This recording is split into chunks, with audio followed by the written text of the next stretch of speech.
Paano ko tatanggapin ang katotohanan na asawa ko ay may kabit? Sa kumpare pa namin. Isang gabi habang naliligo ang asawa ko, naiwan niya ang cellphone niya sa mesa. Biglang may nag-notify isang message mula sa kumpare namin na nagsasabing, "Miss kita, kailan tayo ulit magkikita?"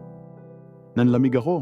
Parang nawala ako saglit sa sarili ko dahil sa pagkabigla kasi hindi ko expect na may ganito pala si Mrs. at kumpare namin.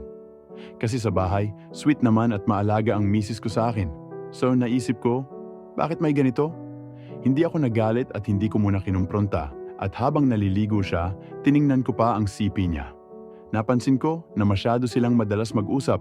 Isang gabi, sinundan ko sila nang sabihin ng asawa ko na may lakad lang siya saglit.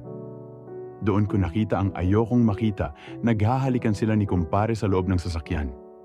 Hindi ko alam kung paano ko haharapin ito.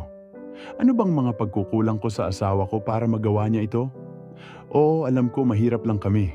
Pero hindi naman kami nakukulangan ng makakain at sapat naman kinikita ko para sa pangangailangan namin.